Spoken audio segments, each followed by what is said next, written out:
بسم اللہ الرحمن الرحیم۔ السلام علیکم ورحمۃ اللہ وبرکاتہ۔ محترم ناظرین و سامعین، غم اور خوشی انسان کے مقدر میں یکساں نہیں، کسی کو زیادہ تو کسی کو کم۔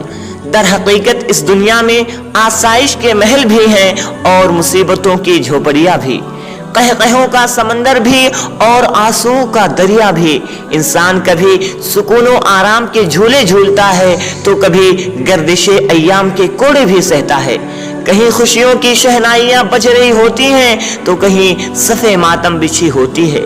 کوئی پھول چنتے ہوئے تھکتا ہے تو کوئی حسرت سے دیکھتا ہی رہ جاتا ہے۔ یہی تو دنیا ہے جہاں رات و دن کا، خزاں و بہار کا اور طلوع و غروب کا تفاوت دیکھنے کو ملتا ہے، جس میں انسان بہت بے بس ہوتا ہے، کیونکہ یہی تو دنیا کی حقیقت ہے۔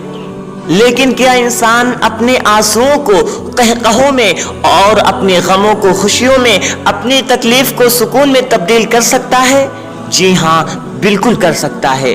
ہم میں سے کچھ خوش نصیب ایسے بھی ہیں جن کے نزدیک دارالفنا کی اذیتیں اور مشقتیں سب ہیچ ہیں، کیونکہ وہ اس کائنات کو سجانے والے رب پر توکل رکھتے ہیں، اس کی لکھی ہوئی تقدیر پر ایمان رکھتے ہیں۔ وہ اس کائنات سے بخوبی واقف ہوتے ہیں کہ یہ دنیا ایک سفر ہے اور سفر کبھی آسان تو کبھی مشکل ہوتا ہے۔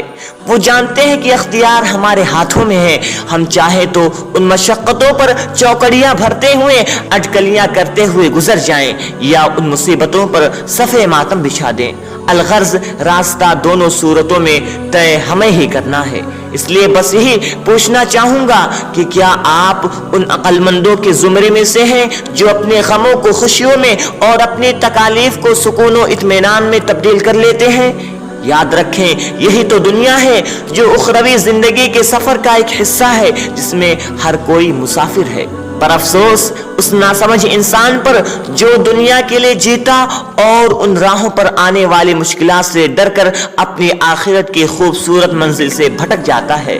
خوش نصیب ہیں وہ لوگ جو ان مشکلوں سے لڑ کر آخرت کی منزل تک پہنچنے کی کوشش کرتے ہیں، اور بد نصیب ہیں وہ لوگ جو ان مصائب و آلام میں الجھ کر اپنی اخروی منزل سے بہک جاتے ہیں۔ رب العالمین ہمیں صراط مستقیم کی طرف رہنمائی فرمائے، آمین۔ والسلام علیکم ورحمۃ اللہ وبرکاتہ۔